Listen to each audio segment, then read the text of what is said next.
Assalamu alaikum everyone. Hope you all are doing well. Okay. तो last week जब मेरी classes and हुई थी तो हम टॉपिक कवर कर रहे थे प्रोनाउंस का।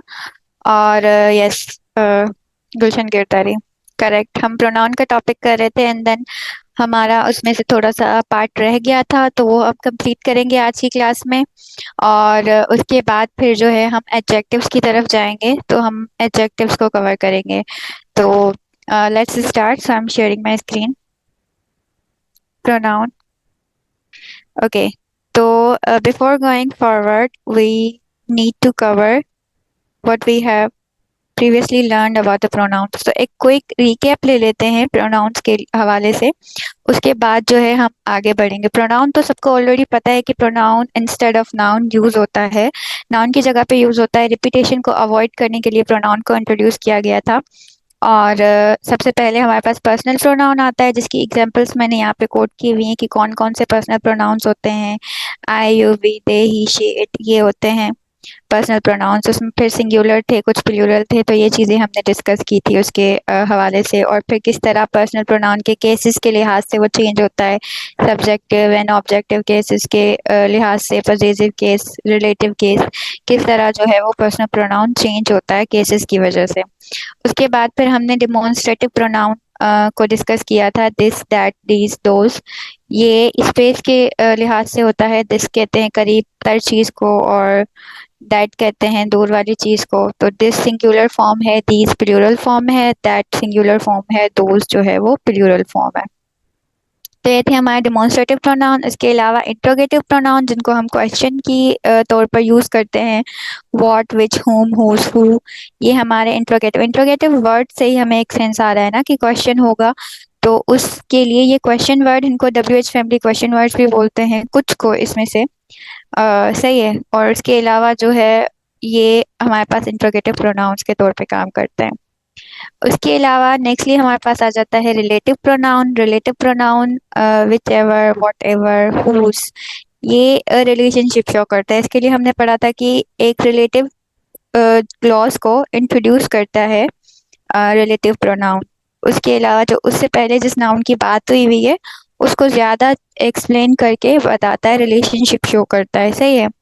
उसके अलावा आज की क्लास के अंदर हम इंडेफिनिट प्रोनाउन और रेसिप्रोकल प्रोनाउंस को डिस्कस करेंगे further.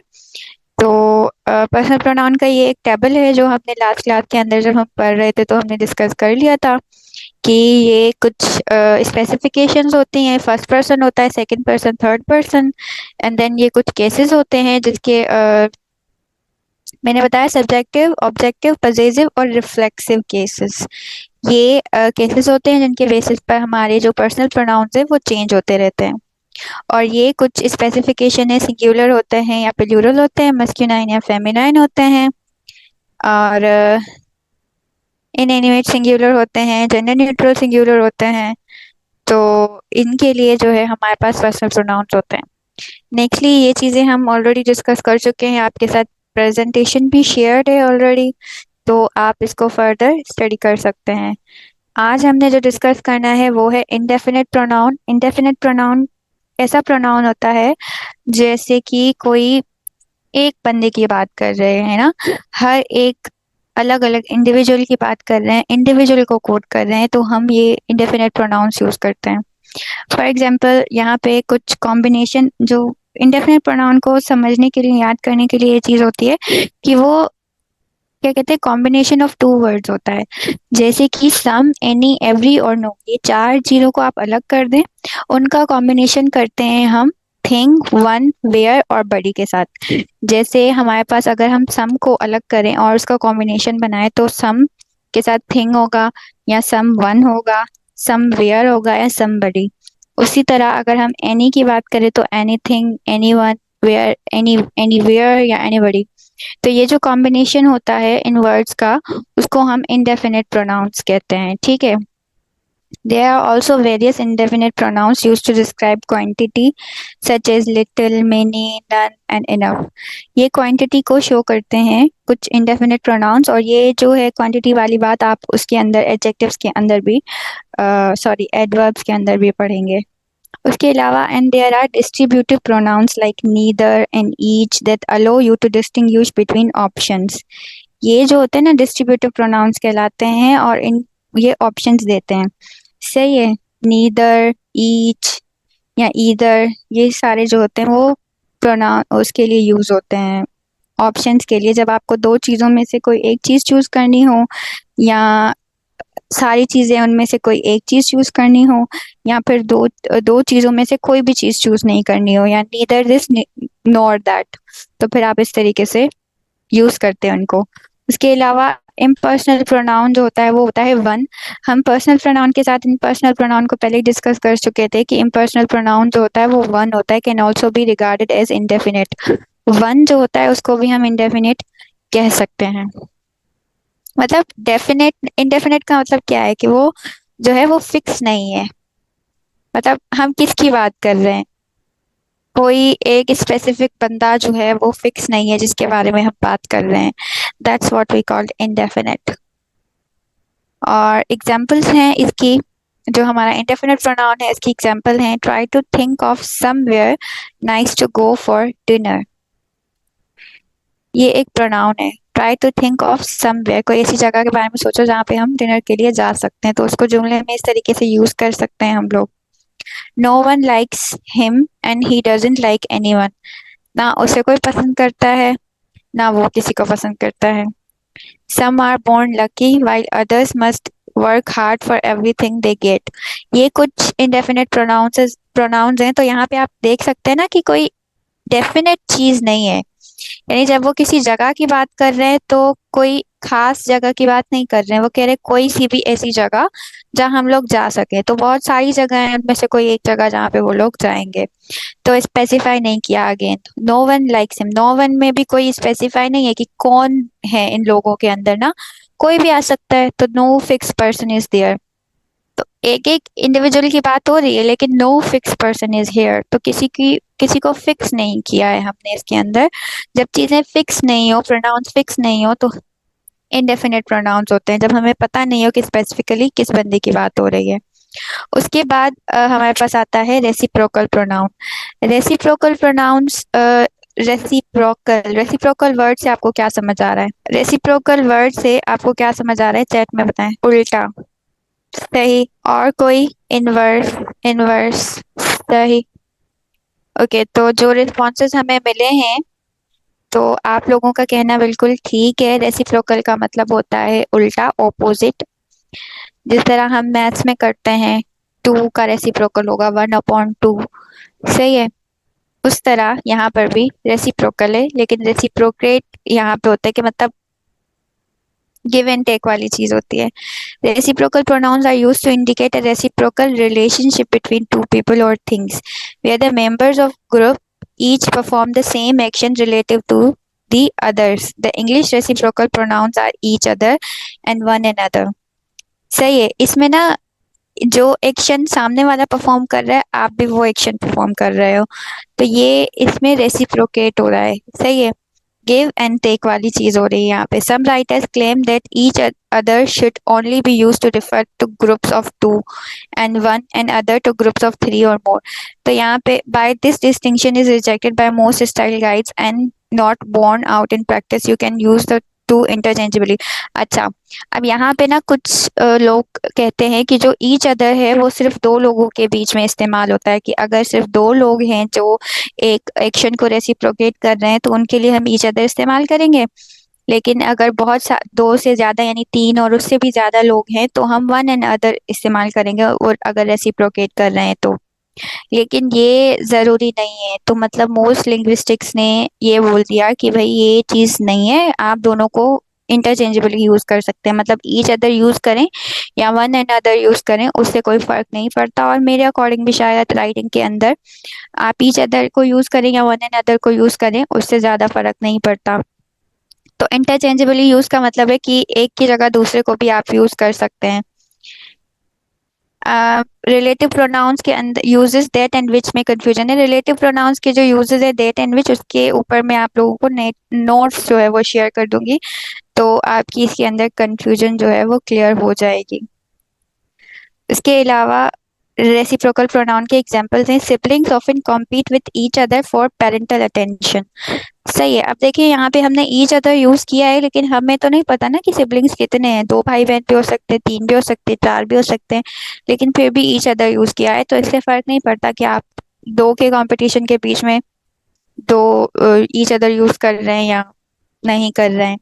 It's important that we treat one and other with respect. हमें एक दूसरे को इज्जत के साथ पेश आना चाहिए, एक दूसरे के साथ इज्जत से पेश आना चाहिए। तो यहाँ पर भी स्पेसिफाई नहीं है कि कितने लोग हैं, तो इसलिए इससे फर्क नहीं पड़ता कि आप लोगों की क्वांटिटी क्या है, उसमें जो है आप किस तरीके से इसको यूज कर रहे हो। तो ये थे हमारे प्रोनाउंस, सारे टाइप्स हो गए प्रोनाउंस के। ये एक मैंने रखा था डमी प्रोनाउंस। डमी प्रोनाउंस क्या होते हैं? अब डमी हम किसको कहते हैं? वैसे आप सब लोगों को थोड़ा बहुत आइडिया तो होगा, डमी किसको कहते हैं? एग्जाम्पल में कुछ इन्वर्स नहीं था निम्रता। एक्चुअली मैंने रेसिप्रोकल वर्ड का मतलब पूछा था, तो रेसिप्रोकल वर्ड के मतलब के अंदर जो है बहुत सारे बच्चों ने इन्वर्स बताया और कुछ ने जो है वो उल्टा बताया, तो वो उस वर्ड की लिटरल मीनिंग थी। यहाँ पर जैसे हम रेसिप्रोकल को यूज कर रहे हैं, तो रेसिप्रोकेट का मतलब यहाँ से ये निकल रहा है कि एक, जो आपने अगर थर्ड लॉ ऑफ मोशन पढ़ा हो फिजिक्स के अंदर, every action has an equal and opposite reaction वाला, तो ये वो वाली चीज है यहाँ पे। तो यहाँ पे हम ये कह रहे हैं कि एक, जो बंदा एक एक्शन परफॉर्म कर रहा है तो वो सामने वाला भी वही सेम एक्शन परफॉर्म कर रहा है, तो तब हम रेसिप्रोकल जो है वो प्रोनाउंस यूज करेंगे। तो I hope now it's clear. तो मैंने जब वर्ड का मतलब पूछा था तो उस पर मैंने कहा था कि हाँ सही है, इस वर्ड का मतलब यही है। जैसे कि अभी मैं पूछ रही हूँ डमी वर्ड का मतलब, तो डमी वर्ड का मतलब क्या है? आप सब लोग ने सुना होगा कहीं ना कहीं। जैसे मोबाइल की डमी होती है, मोबाइल की डमी का तो मुझे नहीं पता, आप लोग थोड़े से और एग्जांपल्स दें डमी से रिलेटेड, आप लोगों को अगर अंदाजा हो कि डमी क्या होता है। कॉपी ऑफ एनीथिंग, डुप्लीकेट शायद। Yes, sure. हाँ, सॉर्ट ऑफ शॉप। आप लोगों ने कभी शॉपिंग पे तो आप सब लोग गए होंगे ना, तो शॉपिंग में जो वहाँ पे वो होते हैं, क्या कहते हैं, जिनको कपड़े पहनाए हुए होते हैं वो वाले, शोकेस करने के लिए, वो शो पीस, उसको उसको डमी कहते हैं। यस, दैट दैट स्टेचू जिसको पहनाए हुए होते हैं। स्टेचू तो फिर हम जब कहते हैं जब किसी पर्सनैलिटी का या किसी का हो, तो वो चीज तो हम उसको स्टैचू कहते हैं। लेकिन ये जो है डमी, उसको हम कहते हैं शोकेस करने के लिए, जो कपड़े शोकेस करने के लिए वहां पे डमीज रखे हुए होते हैं, वो होते हैं डमी। ठीक है। तो a dummy pronoun also called an expletive is a pronoun that doesn't have any explicit meaning but is necessary to the sentence structure। उनकी कोई explicit का मतलब है कोई दिखाने वाली जो चीज नजर आए, वो उनकी मीनिंग नहीं होती कि हम बता सके कि इसका मतलब ये है।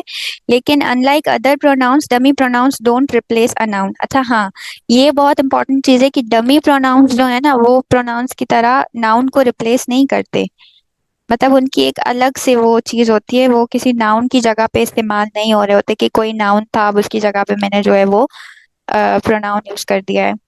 The words used as dummy pronouns in English are it and there. जो वर्ड होता है इट, अब देखिए इट को आपने कौन से उसके साथ, समटाइम्स, जैसे ऑलवेज नहीं कह सकते, जैसे हम कभी एनिमल्स के लिए इट यूज करते हैं, तो एनिमल्स के लिए तो हमारे पास नाउन होता है तो उसको रिप्लेस कर दिया हमने इट के साथ। उसके अलावा जो है हमारे पास कुछ चीजें होती हैं, नॉन लिविंग थिंग्स होते हैं। मैं बताती हूँ ना, अभी आपको एग्जांपल्स आएंगे तो फिर आपको पता चल जाएगा कि ये नाउन को रिप्लेस नहीं कर रहा होता है। समटाइम्स, मैं ऑलवेज नहीं कह रही कि जो इट है वो रिप्लेस नहीं करता नाउन को। इट जो है वो बहुत सारी चीजों को रिप्लेस कर रहा होता है। जैसे कि अगर हमने कोई नॉन लिविंग थिंग की बात की है तो हम इट की जगह उसको रिप्लेस कर सकते हैं।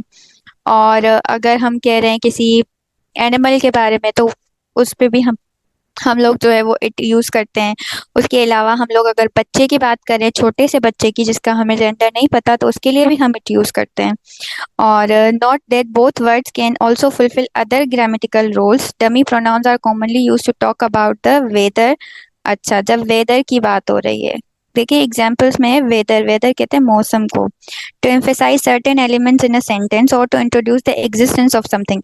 अच्छा देखें, इट रेन्ड यस्टरडे। अब इट रेन्ड यस्टरडे में आपको क्या लगता है कि इसने कौन से प्रोनाउन और कौन से नाउन को जो है वो रिप्लेस किया होगा? आप जिसने सवाल किया था वही जवाब देंगे, मोहसिन अली। हाँ, आप जवाब दें कि जो एग्जाम्पल है हमारे पास, it rained yesterday but today it is bright and sunny. तो इसमें रेन तो लिखा हुआ है ना, रेन को कैसे रिप्लेस किया? रेन को रिप्लेस नहीं किया ना। अगर रेन को रिप्लेस कर किया होता तो रेन यहाँ पे होता ही नहीं। अगर देखें रेन को या वेदर को या किसी चीज को उसने रिप्लेस किया होता तो वो यहाँ पे नहीं होता। देखें रेन तो लिखा हुआ है, इट रेन यस्टरडे, कल बारिश हुई थी। अब इस जुमले के अंदर भी आप देखें ना कि कैसे आप इट को जो है वो बता सकते हैं कि इट जो है वो किसी नाउन को रिप्लेस करके यहाँ पे आया है। और चलें इट को जो है वो यहाँ पे छोड़ दें, यूज हुआ है ना। रेन एज अ वर्ब तो यूज हुआ है, लेकिन रेन तो अब क्या कहेंगे आप? रेन रेन्ड यस्टरडे, ऐसे ऐसे होगा जुमला। अगर हम इसमें इट यूज नहीं करें, रेन यूज करते हैं, तो रेन रेन्ड यस्टरडे, क्या सेंस बनेगा? आप थोड़ा सा खुद इस पे रिफ्लेक्ट करें तो आपको ज्यादा चीजें क्लियर होंगी कि अगर हम यहाँ पे इट नहीं रेन रख दे आपके कहने के मुताबिक, तो rain rained yesterday, does does this make sense? नहीं बनता ना सेंस, एग्जैक्टली। तो अभी अगर हम नेक्स्ट जुमले की तरफ देखें, there are thousands of different species of birds in the world. तो यहाँ पे जो देयर है, इसने किसको रिप्लेस किया है? कौन सा नाउन हो सकता है जिसको देयर ने रिप्लेस किया है? तो देयर को तो आप जब भी यूज कर रहे होंगे तो उसने कोई नाउन को तो रिप्लेस नहीं किया होगा ना। सॉरी, अब अगर वीवो, वीवो है आपका नाम शायद, तो आपने अपना नाम एक तो सही नहीं लिखा। तो वीवो, अगर आप ये देखें, there are thousands of different species of the birds in the world, अगर आप देयर की जगह बर्ड्स को बर्ड को रख के देख लें, bird are thousands of different species of birds in the world, does this make sense? जुमले का मकसद बन रहा है कुछ? Exactly, it's a dummy. उसके अलावा it is not clear to me what you mean. अब यहाँ पे क्या प्रोनाउन आएगा? It is not clear to me what you mean, तो यहाँ पे कोई नाउन नहीं है। तो डमी प्रोनाउंस जो होते हैं वो नाउन को एक्चुअली में रिप्लेस नहीं कर रहे होते हैं, they are just acting like it. They are not actually replacing but they are acting like they are. तो जिस तरह आप लोगों को लग रहा है ना कि ये इस पे यहाँ पे ये हो सकता है, ये हो सकता है, they are acting like that, they are not actually the. अच्छा, जिन जिन को लग रहा है ना कि इसने कोई नाउन जो है वो रिप्लेस किया होगा, तो आप इसको प्रैक्टिस करके देख लीजिएगा। फिर आप जुमले में जो आपको लग रहा है कि वो नाउन जो है उसने रिप्लेस किया है, तो आप उस नाउन को वो लगा के देखिएगा। अगर जुमले का सेंस बन रहा है तो फिर आप बताइएगा, अदरवाइज इसमें जुमले का सेंस नहीं बन रहा। चलें, अब आप लोगों के लिए एक छोटी सी क्विज है, फिर उसके आंसर्स भी हैं। तो जल्दी से आप लोग मुझे आंसर्स बताते जाएं। सबसे पहले बताएंगे पहले सवाल का जवाब। Murat is a good boy, dash always listen to dash teacher. तो यहाँ पे कौन से प्रोनाउंस यूज होंगे? He his, he his, okay, he his. सबका जवाब ही हिज ही है, सही है। तो he is the correct answer. Amit and Sumit are twin brothers, dash take the same bag to school. They they, okay, they सवाल जवाब सही है। Mili and I are very good friends, they have known each other since childhood. We we, okay, great. The mangoes are very sour, where did you buy? Where did you buy? It नहीं आएगा क्योंकि mangoes है, plural है, them आएगा। Correct, जो them कह रहे हैं वो करेक्ट है।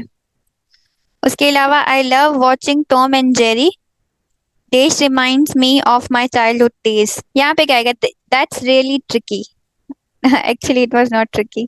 दे नहीं आएगा, जो कह रहे हैं इट आएगा वो सही है, क्योंकि इसमें आपको एक वो भी दिया हुआ है ना क्लू। अगर जो आपको दे और इट में कंफ्यूजन हो तो आप ये देख सकते हैं, इसमें रिमाइंड्स है, यानी लास्ट में एस यूज हो रहा है। It means it's gonna take singular pronoun.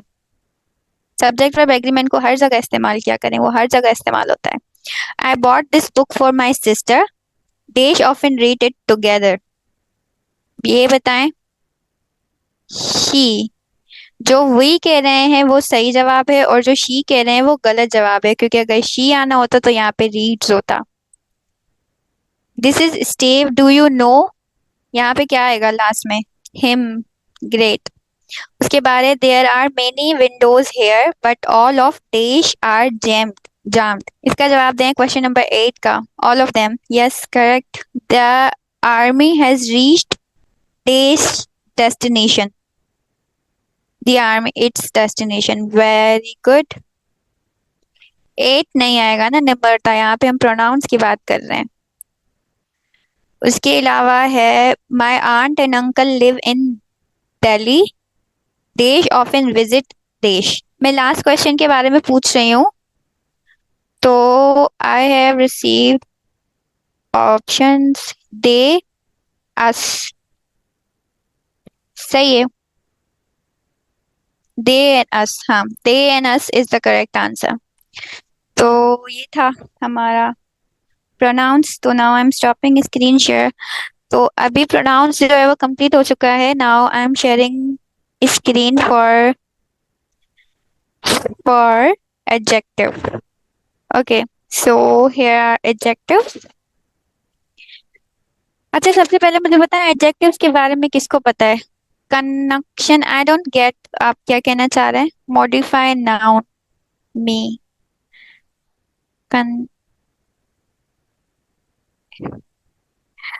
अच्छा, मैं कोशिश कर रही हूँ मेरी आवाज आप लोगों को क्लियर आए, so I hope it would be audible now.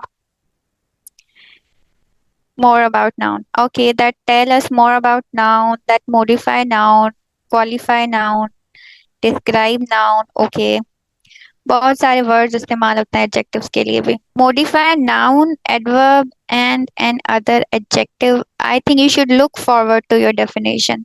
Describe noun and pronoun. Okay, great, so we are good to go. थोड़ा बहुत आपको आइडिया है एडजेक्टिव्स क्या होते हैं। तो एडजेक्टिव्स का तो at I think at some level some point आप लोगों को आइडिया होगा, लेकिन types of adjective I think कि थोड़ा सा होगा आप लोगों के लिए tricky. So we have made it very easy for you. Adjectives and its types. So there are total 8 types of adjectives in English grammar, namely descriptive adjective, numeral adjective। ये यहाँ पे सारे जो हैं 8 के 8 लिस्ट हुए हुए हैं और इसके साथ साथ एग्जाम्पल्स भी हैं। तो एडजेक्टिव्स इस तरह बहुत सारे होते हैं, अब उनको अलग अलग कैटेगरीज में फिर क्लासिफाई किया जाता है उनके टाइप्स के तौर पे, और फिर कौन से कहाँ पे किस तरीके से यूज होते हैं इस चीज को हम जो है वो थोड़ा सा डिस्कस करेंगे वन बाय वन। सबसे पहले आता है डिस्क्रिप्टिव एडजेक्टिव्स। डिस्क्रिप्टिव एडजेक्टिव्स को हम थोड़ा डिस्क्राइबिंग वर्ड के लिहाज से भी क्लासिफाई करते हैं, जैसे लार्ज, ब्यूटीफुल, केयरफुल, हेडफुल, अगली। तो इसमें तारीफ भी कर सकते हैं, ये लाइक मतलब गुड वर्ड्स भी होते हैं और बैड वर्ड्स भी होते हैं। तो एडजेक्टिव्स में, डिस्क्रिप्टिव एडजेक्टिव्स में ये सारी चीजें आ जाती हैं जब हम किसी चीज को डिस्क्राइब करने के लिए बात बात कर रहे हैं कि कोई चीज छोटी है, बड़ी है, लंबी है, ऊंची है, नीची है, प्यारी है, बुरी है, कैसी है। तो मतलब चीज को डिस्क्राइब करने के लिए डिस्क्रिप्टिव एडजेक्टिव्स यूज होते हैं। उसके बाद न्यूमेरल एडजेक्टिव्स यूज होते हैं। न्यूमेरल, नंबर्स, 5 एग्जाम्पल, मतलब 5, 4, 3, 2, इस तरह से कोई नंबर यूज हो सकता है। या फिर हम थोड़े से जो है डेफिनेट एडजेक्टिव्स यूज करते हैं यहाँ पे, few, many, several, first, second, last, third वगैरह, ये सारी चीजें जो है यूज होती है न्यूमेरल एडजेक्टिव्स के अंदर। उसके बाद क्वांटिटेटिव एडजेक्टिव्स होते हैं जिसमें some, much, little, any, half, whole, quantity की बात कर रहे होते हैं। यहाँ पे नंबर की बात कर रहे हैं, यहाँ पे हम क्वांटिटी की बात कर रहे हैं, कितनी ज्यादा वो चीज होगी। डिमॉन्स्ट्रेटिव एडजेक्टिव, तो डिमॉन्स्ट्रेटिव एडजेक्टिव जिस तरह हमने डिमॉन्स्ट्रेटिव प्रोनाउन पढ़े थे उसी तरह यहाँ पे एक का इजाफा हुआ है सच का। उसके अंदर दिस, दैट, दीज, दोज थे, 4 थे, इसके अंदर एक और है सच। तो डिमॉन्स्ट्रेटिव एडजेक्टिव्स और डिमॉन्स्ट्रेटिव क्या कहते हैं वो प्रोनाउंस भी होते हैं। तो अब उनमें क्या क्या फर्क है? उसके अलावा इंट्रोगेटिव एडजेक्टिव होते हैं, इंट्रोगेटिव प्रोनाउन भी थे, उसी तरह इंट्रोगेटिव एडजेक्टिव भी होते हैं, व्हाट, विच, हुज। उसके अलावा पजेसिव एडजेक्टिव्स होते हैं। ये जो एम यू लिखा हुआ है एक्चुअली में माय है, गलती से एम यू लिख दिया है, तो ये माय था actually. My, our, your, his, her, its their. ये जो है वो हमारे पास पॉजिटिव एडजेक्टिव है। उसके बाद proper adjective, English, Indian tea, French wines, Turkish tobacco. अच्छा, ये जो इंग्लिश लिखा हुआ है ना, ये इंग्लिश उसकी बात हो रही है, इंग्लिश पीपल की बात हो रही है, यानी कि इंग्लिश लोग, उनकी बात हो रही है। सही है। यहाँ पे कोई भी इंग्लिश चीज जो बाहर के मतलब यूके से बिलोंग करती है, यूनाइटेड किंगडम से बिलोंग करती है, तो उसको, या अमेरिका से बिलोंग करती है, ऐसी चीज को British, yes, actually the word is for British. तो हम जो है उसको इस तरीके से यूज कर रहे हैं। इंग्लिश यहाँ पे लैंग्वेज को नहीं कह रहे हैं हम लोग, लोगों को कह रहे हैं। एक्सक्लेमेटरी एडजेक्टिव होते हैं व्हाट, हाउ, मतलब एक्सक्लेमेशन मार्क तो आप लोगों को पता होगा कि एक्सक्लेमेशन को हम क्या कहते हैं, मतलब कोई भी चीज सडन फीलिंग और इमोशन को शो कर रही है। क्योंकि इस तरह नहीं कहते व्हाट, व्हाट रियली, इस तरह से। तो दैट्स व्हाट वी मीन। इसके अलावा सबसे पहले हमारी टाइप आ जाती है descriptive adjective. Adjectives of quality और डिस्क्रिप्टिव एडजेक्टिव्स। अच्छा, यहाँ पे सिर्फ क्वालिटी की बात हो रही है, लेकिन यहाँ पे सिर्फ क्वालिटी की बात नहीं होती है। डिस्क्रिप्टिव एडजेक्टिव में हम चीज की बुराई भी कर सकते हैं, अच्छाई भी कर सकते हैं, दोनों चीजें कर सकते हैं। तो जरूरी नहीं है कि सिर्फ अच्छाई के वर्ड्स ही इसके अंदर इस्तेमाल हो, बुराई के वर्ड्स भी इसके अंदर ही इस्तेमाल होते हैं। जैसे इन्होंने ब्यूटीफुल किया है, तो हम लोग अगली भी कर सकते हैं। Show the kind of quality of a person और thing. Example, beautiful, large, small, etcetera. देखें, जैसे एग्जाम्पल में दिया हुआ है ना फूलिश, तो ये तो बेइज्जती कर दी। तो foolish old crow tried to sing. अब कौवा जो गाना गाने की कोशिश कर रहा है, how does this make sound sense? कौवा कैसे गाना गा सकता है? उसके अलावा फिर हमारे पास आ जाते हैं numeral adjectives. Adjectives of number और numeral adjective show how many persons और थिंग्स आर मेंट। सही है, कितने चीजें या कितने लोग जो हैं वो, जिनकी बात कर रहे हैं वो हैं। This adjective represents numeral value. Example 8, 5 second या सम। जिसमें few dogs like hot water. Few dogs मतलब कुछ डॉग्स ऐसे होते हैं जिनको गर्म पानी पसंद होता है। सही है। उसके अलावा फिर है हमारे पास न्यूमेरल एडजेक्टिव। उसके बाद क्वांटिटेटिव एडजेक्टिव है। क्वांटिटेटिव एडजेक्टिव जो होता है वो adjective of quantity show how much quantity of a thing is meant. Example some, whole, one, fourth. मतलब कितनी क्वांटिटी जो है वो यहाँ पे देखें, इसको ना कंफ्यूज नहीं कीजिएगा।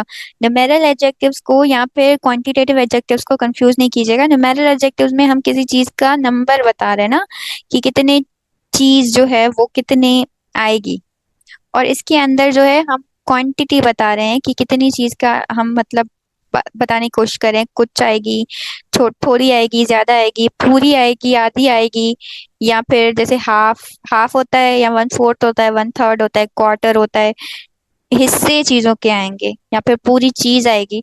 तो उसकी लिहाज से हम इसको यूज करते हैं he ate some rice. Okay, demonstrative adjectives point out which person और thing is meant. Demonstrative adjective जो है वो पॉइंट आउट करते हैं कि किस चीज, किसकी बात हो रही है। जैसे कि this, that, those, such, etcetera.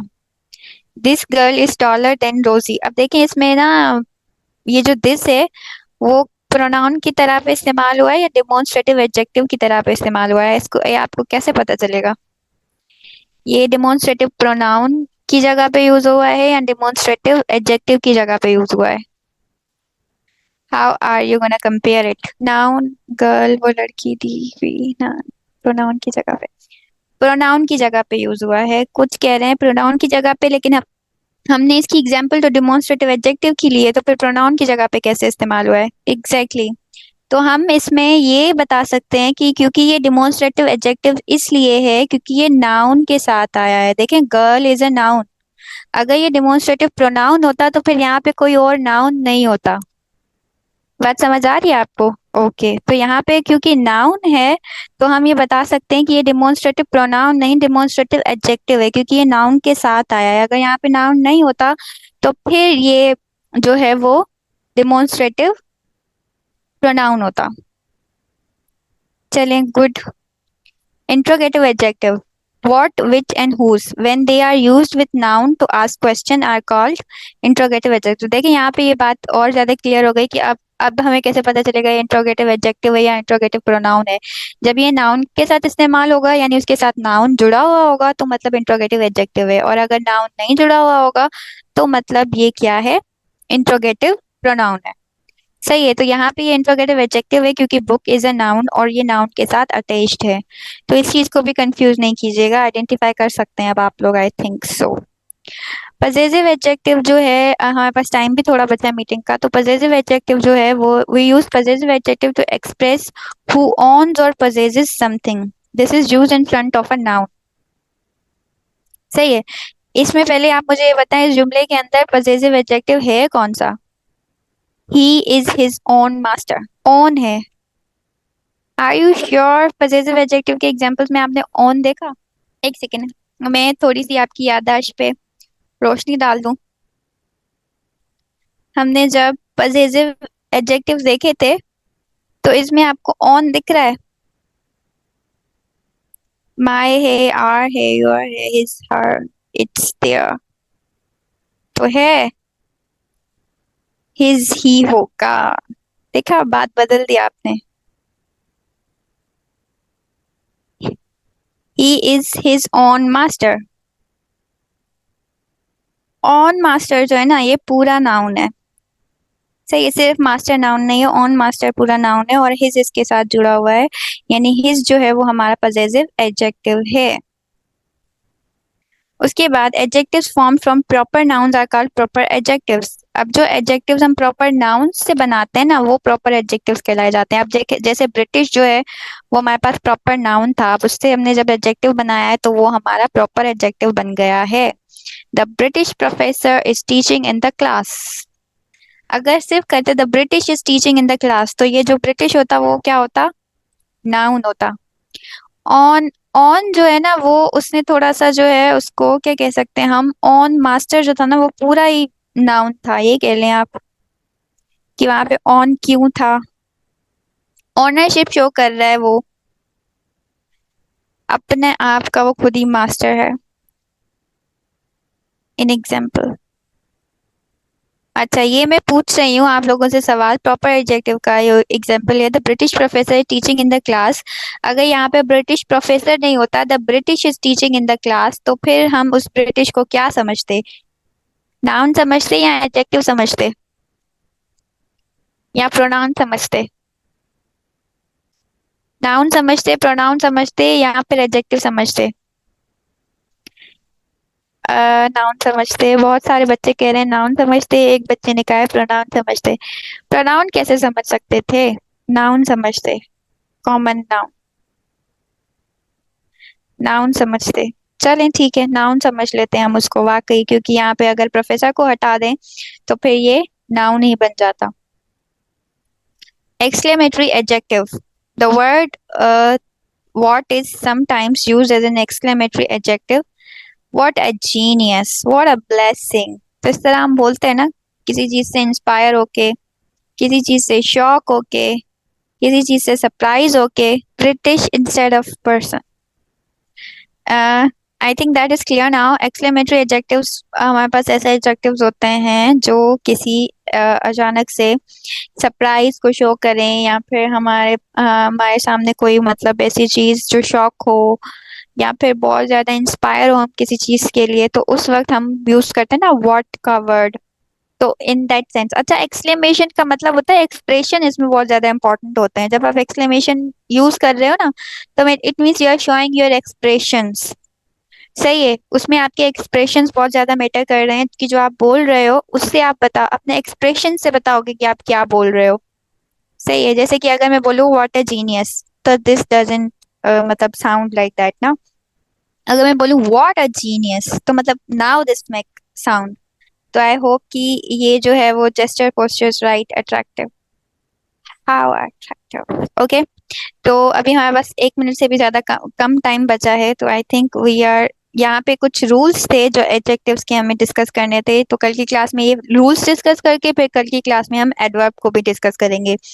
तो आई होप कि आज की क्लास आप लोगों के लिए क्लियर होगी। तो चलें फिर, रूल्स हम कल की क्लास में डिस्कस करेंगे और उसके बाद जो है हम एडवर्ब पे आ जाएंगे। तो कल हम, मेरा जो है वो लास्ट लेक्चर होगा कल, तो उसमें हम एडवर्ब्स डिस्कस करेंगे now. Thank you for your time. Allah Hafiz.